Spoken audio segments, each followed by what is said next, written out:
शारीरिक संबंधों से बिगड़े हालात, डिलीवरी बॉय नहीं बल्कि बॉयफ्रेंड ही निकला आरोपी, लव, सेक्स और धोखा का चौंकाने वाला ट्विस्ट। देश की शैक्षणिक राजधानी कहे जाने वाले पुणे में पिछले कुछ महीनों से अपराध की घटनाएं तेजी से बढ़ी हैं। हाल ही में कोंढवा इलाके में एक 25 वर्षीय युवती द्वारा दर्ज की गई शिकायत ने सबको चौंका दिया था। युवती ने आरोप लगाया था कि 28 से 30 साल की एक डिलीवरी बॉय ने घर में घुसकर उसके साथ जबरदस्ती की, लेकिन पुलिस जाँच में चौंकाने वाला मोड़ सामने आया है। दरअसल जिस युवक पर आरोप लगाया गया वह कोई अनजान डिलीवरी बॉय नहीं बल्कि खुद उस युवती का बॉयफ्रेंड था। जांच में सामने आया कि दोनों पिछले कई सालों से शारीरिक संबंध में थे। घटना वाले दिन लड़की की इच्छा के विरुद्ध शारीरिक संबंध बनाने की कोशिश के बाद दोनों में विवाद हुआ और फिर युवती ने झूठी शिकायत दर्ज करा दी। क्या हुआ था उस दिन? पीड़ित युवती एक IT कंपनी में कार्यरत है और कोंढवा की एक हाई प्रोफाइल सोसाइटी में अपने भाई के साथ रहती है। घटना वाले दिन उसका भाई शहर से बाहर गया हुआ था। शाम 7:30 बजे के आसपास युवती फ्लैट में अकेली थी, तभी आरोपी युवक वहां आया। उसने गार्ड को बताया कि वह एक कुरियर बॉय है और युवती ने भी फोन पर इस बात की पुष्टि की। दरअसल युवती और युवक एक दूसरे को पिछले 1.5 साल से जानते थे और अक्सर युवक उसके घर आता था। गार्ड रजिस्टर में नाम न आने देने के लिए वे हर बार यही प्लान अपनाते थे। युवक खुद को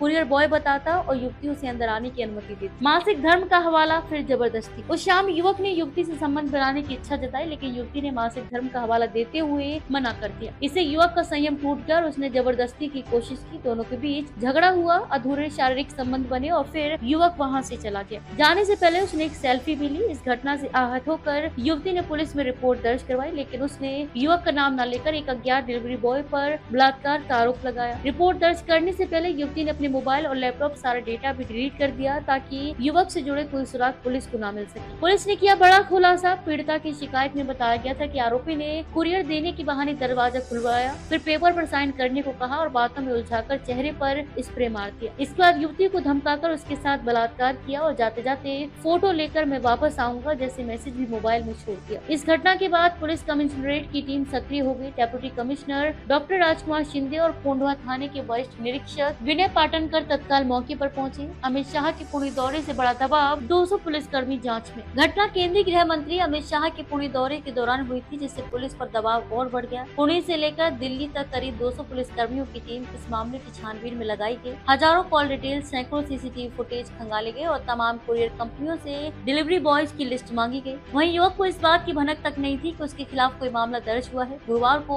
वह हमेशा की तरह बानेर स्थित ऑफिस में काम कर रहा था और शुक्रवार को एक पारिवारिक शादी में शामिल हुआ। पुलिस ने उसे वहीं से हिरासत में लिया और पूछताछ की तो पूरा लव, सेक्स और धोखा वाला ट्रायंगल सामने आ गया। नजदीकी परिवार, लंबे समय से संबंध। पीड़िता और युवक के बीच नजदीकी संबंध थे। दोनों के परिवार भी एक दूसरे को जानते थे। युवक अक्सर उस समय युवती के घर आता था जब वह अकेली होती थी, इसीलिए वे गार्ड को चकमा देने के लिए हर बार डिलीवरी बॉय वाली कहानी बनाते थे। लेकिन इस बार जब युवती ने संबंध बनाने से मना किया तो बात इतनी बढ़ गई कि उसने अपने ही बॉयफ्रेंड को फंसाने के लिए रेप की झूठी कहानी कर दी। ये मामला यह बताता है कि प्रेम संबंधों में भी जब संवाद की कमी हो और जबरदस्ती हावी हो जाए तो मामला कितनी बड़ी कानूनी और सामाजिक उलझनों में बदल सकता है। इस प्रकरण से ये भी स्पष्ट होता है कि झूठी शिकायतें न केवल पुलिस का वक्त और संसाधन बर्बाद करती हैं, बल्कि किसी निर्दोष को भी कानूनी और सामाजिक रूप से नुकसान पहुंचा सकती हैं। नवनवीन बातम्या पाहण्यासाठी आजच विदर्भ दूत न्यूज चॅनलला सबस्क्राईब करा आणि बेल आयकॉनला सुद्धा क्लिक करा।